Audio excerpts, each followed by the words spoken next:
Hey, it's me, Marky Joe, here to entertain you. Yes, it is my show. It exists. I don't know what I'm gonna do with it. Yeah. Good evening, everyone. Marky Joe 1990 here, and today we're going to be doing a nice chillax video. Click. So, the Macedonian rebels. Yes, the rebels. Alright, so, what happened last time? Well, Lawrence killed himself. We were trying to stop a rebellion. It turned out they were rebelling for a really good reason, because Akane is being an asshole to everybody. And, Marth is just all sorts of sad, because his friend Lawrence died, and now Princess Minerva is some deep shit.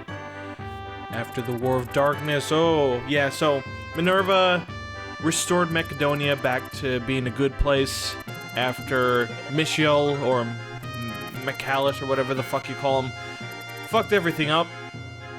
But now this guy named Ryuk is all like, yeah, dude, we want power, and you're a princess, and this is Fire Emblem 3, so the odds are not in your favor, so let's just fucking take your shit over, you know? Alright, so this chapter is notoriously difficult, and thankfully I devised a very effective strategy for trivializing it, which is nice. But first, oh shit, we get a Pegasus Rider. Is it Sheeta? Yes, it is. She got a weird haircut though. Like, I mean, it kind of just hangs in a sort of weird way, you know. But no, that's not actually Sheeta. That's Katua from the previous game. I don't remember really using her much, but people were very sad that I didn't use her. Well, good news is that she's probably the second best Pegasus Rider in this whole, in all of Book 2. One of the best units in general. But yeah, she's just telling us the shit we already know. The only thing that's important about what she said is that Paula is safe. Paula, we will be getting in the next chapter. The next chapter being one of the worst Fire Emblem chapters in history, but yeah. So, Katua has a rather important solo mission. So, this chapter's not difficult except for one thing that makes it super fucking hard. You see that thief right up there? He has the Lady Sword. The Lady Sword is one of the strongest swords in the game. It is a sword that is exclusive to female units, and it is super effective against brigands. Naturally, you want that, but the thing is that this is like one of the most sadistic designs in all of Fire Emblem, because to reach that thief, you don't have a ghost in a chance unless you use Katua, because there's too many trees and too many of your units are hindered by the trees. And on top of that, if at any point you dive in to go after that thief, you'll get dogpiled by all these enemies that are just charging right towards you. So, what do you have to do? Well, the idea here is that I put all of my team to the right, and I made them much closer to the enemies than Katua. This entices the enemies to come towards Marth and his friends instead of Katua, allowing Katua, you know, the safety to go after that thief. But here's the thing, that's not enough. You still need to worry about that wyvern in the top left, and there's that one cavalier that might also screw your shit up. And, if at any point you go after that thief before he's about to leave the map, you're most likely going to bait in other units in the process and make your life much more difficult. So, to further prevent the enemies from coming towards Katua, I put her in the lake so that the enemies acknowledge that she is impossible to reach. This entices them further to go over to Marth's side, and this makes our lives much easier because most of these enemies are not really a threat. I mean, I got Doga leading the charge here, and Doga is a fucking boss. Now, here's the thing. Even with all this meticulous planning set up, this is still not enough, because there's one other factor that needs to be considered here. One of those archers is a recruitable unit named Warren. He has awesome hair, which is the very reason why you should recruit him. And the only person who can recruit him is Katua. So essentially what you're getting is Katua, in this strategy at least, has to go from one corner of the map to the next. And she has to do it fast. However, I've also accommodated for this. But yeah, once she's caught the thief, she has to deal with the wyvern, But since she has the Lady Sword, she can better handle the Wyvern, and since I gave her the Vulnerary at the start of the chapter, she can survive more hits. And then from there, she just needs to race back, and what I'm gonna do is, with Warren, when he comes in close, I'm just gonna put all my units around him. Well, I'm gonna put 4 units around him, because the classic problem with archers is that they can't do anything if you're completely surrounding them. So it's quite hilarious. Anyway, that's pretty much the strategy for this. It's worth noting that this is chapter 2, and they're already throwing promoted fucking units at us. Wyverns. Wyvern riders, like, that's crazy. These guys have insane defense, which, that's another thing that makes this chapter such a dilemma, is that if at any point you bait out those wyverns, they have such high move, and you can't do anything about them unless you use your archers, who are the most impeded by the trees, more so than knights are, and they're also weak as shit, generally. And even after you've weakened them, if you don't hit the wyverns with both archers, chances are you're not going to be able to kill them at all, because most of your units straight up can't hurt them. Also, there's Warren. That hair is just... I wish I had that hair, man. Let me just say. But, yeah, those wyverns, even with our super strong Jagan unit, Aaron, I think his name is, who has a silver lance, can barely do anything to these wyverns. They're that strong. So, it gets to the point where you're using your archers to weaken them, and then dogpiling them with the rest of the units. That's just insane. They're literally probably the hardest enemy to deal with, and they're throwing them this early into the game. But anyway, Doga, who I have committed to training, is showing quite a few results. I was surprised. At the start of this chapter, I didn't think I'd be able to use him because there's so many trees and Doga has no fucking move. But lo and behold, he actually ends up holding the fort quite well, because unfortunately most of our units are quite fragile, except for Aaron. But you don't want to use Aaron because his growth rates suck ass. And yeah, I mean, poor Malaysia doesn't contribute a single thing throughout the entire chapter. She doesn't even get to heal a person once, which, you know, that's a bag of beans. But, yeah, so what I did here is I actually didn't plan this part with Warren over very well. What I decided to do, I decided to improvise and see if I can bait him over with Luke, the Cavalier. And he ended up not doing that because at one point I put Malaysia in range of Warren, and Warren's like, oh shit, little girl, let's shoot her down. So that didn't work out. But, I mean, I ended up squaring around him anyway and making things much easier. None of these enemies are really of note. Really, the enemies only become a threat because when you're trying to get that damn thief, he's always in the range of like a million other enemies. So these guys just end up dogpiling Catra and she cannot survive. Like, she's just too frail. But yeah, good old Warren with his armored hat obscuring his amazing tuft of hair. That's an injustice. War is bullshit, guys. When you can't have your lovely, like, crazy fucking 90s standing up hair just drifting in the breeze because you have to fight a war, that just won't do. That just won't do, man. Alright, so, contrary to what I wanted to do, this chapter ended up being less exciting.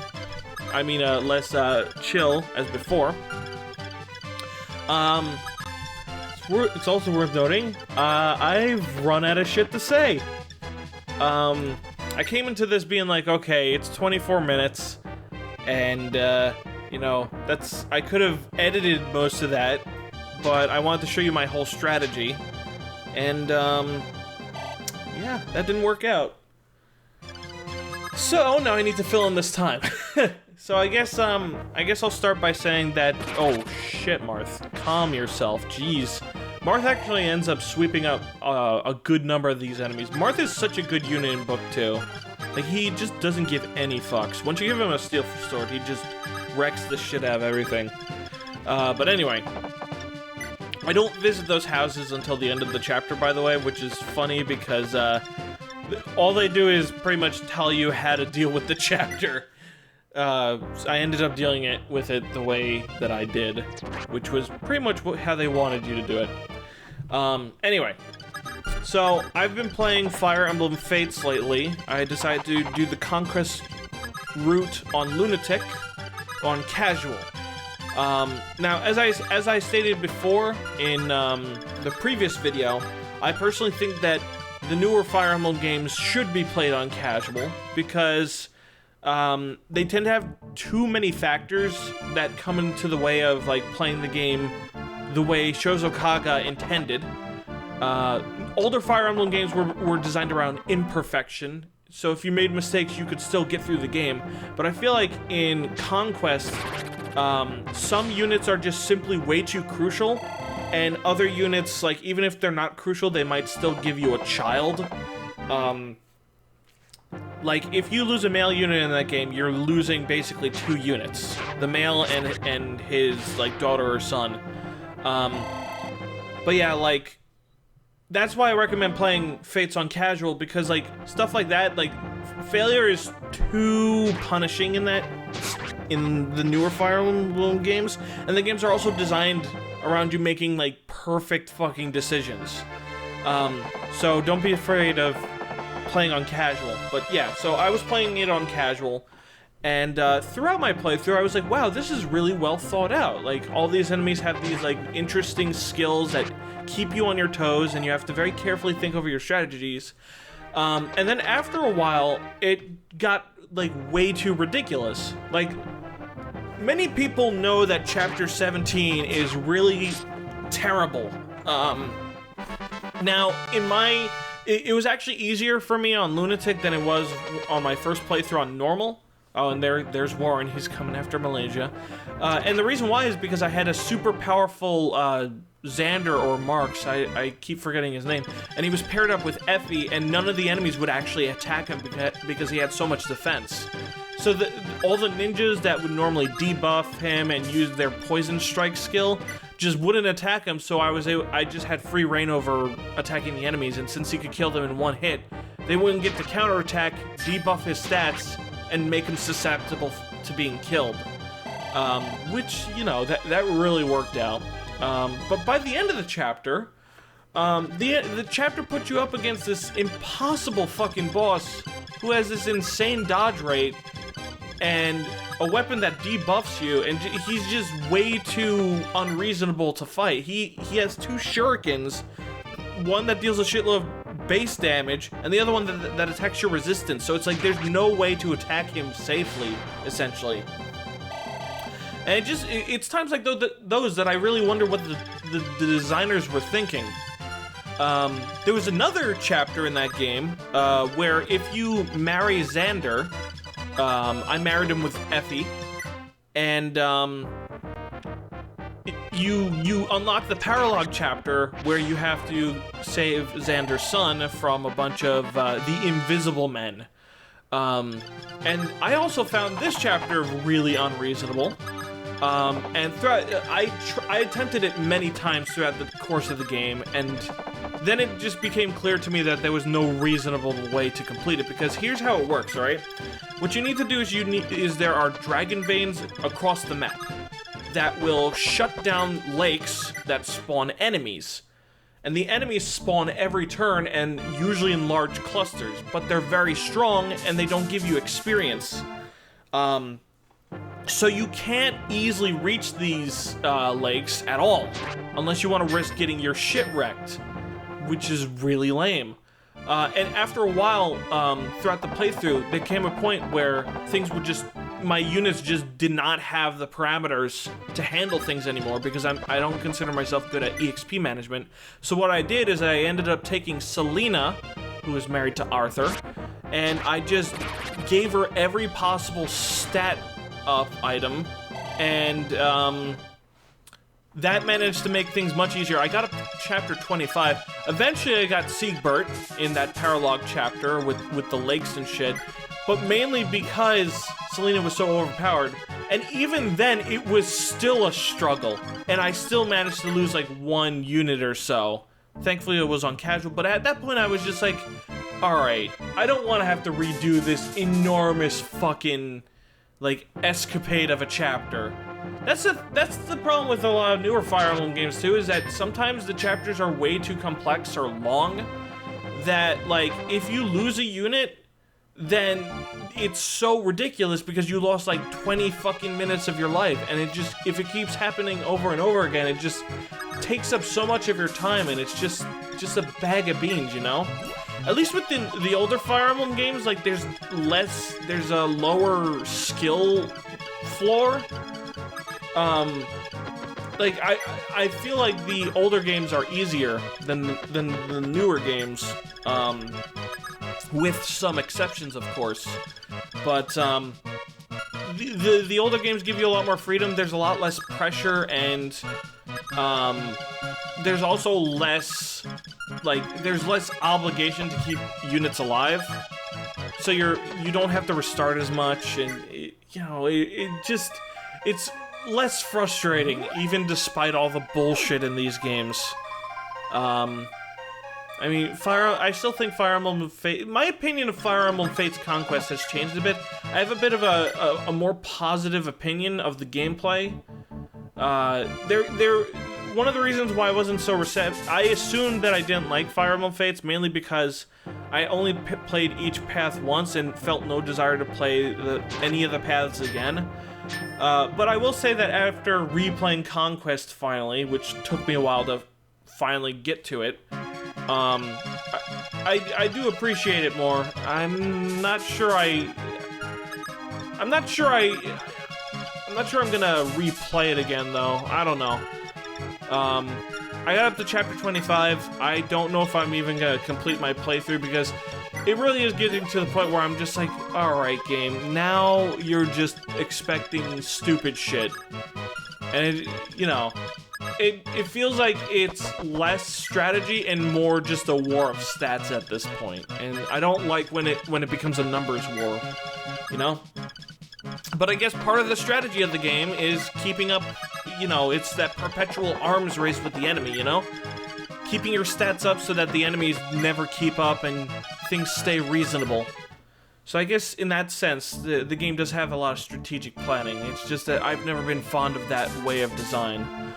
But that's a personal thing, and I don't necessarily think that's a bad design. Holy fuck, it's 17 minutes and I managed to fill up that entire space. Anyway, so yeah, I don't know why I didn't just, like, dismount Quechua right away, have her use the lady sword, and kill that wyvern just straight up. I don't know why I had to walk her all the way back down, then finally dismount her. I wasn't really thinking that shit over. She could have easily defeated that wyvern with all those vulneraries and the lady sword. And finally, we're visiting these houses, long after the chapter has concluded, functionally. Oh, well, I mean, that dude was just like, every country has it hard except for Akania. Which is bullshit, because Akania had it the hardest in the last war. This guy talks about Warren. He's just like, oh, yeah, he did it for the money. Oh, and by the way, Quechua knows him. I wonder how that guy knows Quechua. Oh, and this guy is the guy who owns the lady sword. It's funny how he's like, that thief took my lady sword, could you bring it back? But, I mean, he does say, could you please recover it? Which, to me, implies that he wants you to bring it back to his house. But, I mean, look at that. Quechua revisited the dude's house with the lady sword and he didn't get it back. So I guess he was just like, yeah, get it, but you don't have to give it back to me. It's almost like he's saying, hey, could you get that back for me? And then we come back and we're like, yeah, we got it, but we're just gonna take it from you. And he's just like, yeah, that's fine, I guess. Oh, man. I mean, he is an old man. He probably doesn't have much use for it. And he's also not a lady, so more reason for him to not give a shit about it. But, you know, maybe it's a treasured item. It is the only sword in the game, so, you know, food for thought. Anyway, Quechua's just like, Warren, you're a stupid piece of shit. You're fighting against your own country. And he's just like, well, I'll do anything if I get paid. And she's like, dude, like, they're evil. And then Warren's just like, oh, well, alright. It didn't take a lot to convince him. Honestly, this dialogue, when put under scrutiny, I don't think it makes a whole lot of sense. But, I mean, this translation is not what I consider to be particularly impressive in the first place.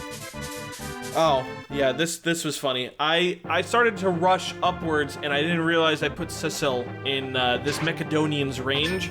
I panicked because I was like, oh god, that guy's gonna kill the shit out of her. Wait, do I have the ability to fight this guy? Can I beat him on this turn? And then I realized I have 2 archers there, but one of them's unequipped. And then I do a tiny trade chain just so that he can just so Gordon can land a hit on this fucker.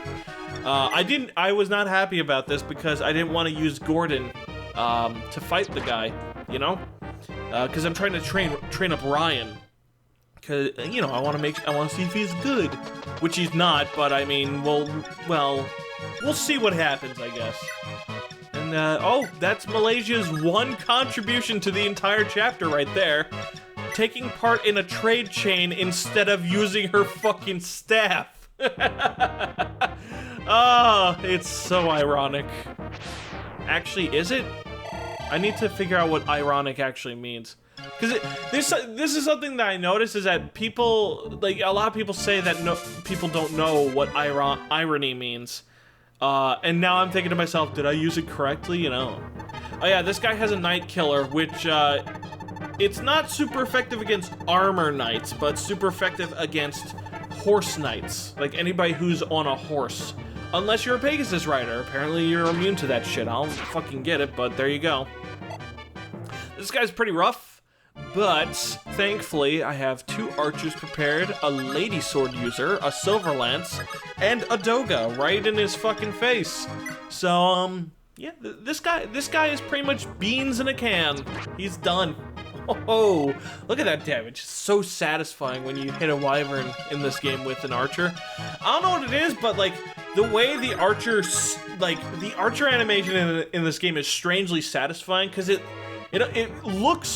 feels like the arrow itself is like very heavy. So when it hits the enemy, you know, you feel the impact in a way, you know. That's why I like to see. I like the physics to play. I love the heaviness and usage of kinetic and the other kind of energy. Kinetic energy versus, like, I guess passive energy. I forgot what it was called. But yeah, it's nice. Oh, and check this shit out. This is bullshit. Yeah, he gets a critical. The moment I hear the critical sound, my heart fucking skips a beat. Like, I'm just like, oh god, did he live? Oh! Okay, let's just smack this guy in the face with some feminism. That's what we'll call the lady sword. We'll call it the feminist sword. Because only women are allowed to use it and not men. You know? It's its own form of sexism. Because at the end of the day, we are all prejudiced in some way or another. Alright. Oh, who is that? Who's that in the fort that we just seized? Oh, it's Linda! Look at her. She's all grown up by 5 months. But yeah, I like her portrait a little more in this one because she looks a little less stiff and more like concerned. But yeah, she's all like, yeah, dude, I'm giving you the Fire Emblem. Princess Nina told me to give this to you. And Marth is like, whoa, what? But isn't Akane in peace? Why is Nina giving me this? We're not, like, that would imply that there's some kind of war going on. And in my head, I'm like, well, I mean, that's probably what's happening, Marth. And Linda's just like, yeah, she was crying up a fucking storm, man. You gotta say, like, that was some serious shit. Anyway, go save my country. And there's the emblem. So right away, Marth has the shield. I need someone to review my FE hack. He needs to be someone who won't cut me slack. It's Marky Joe, he's arrived from his golden chariot, and down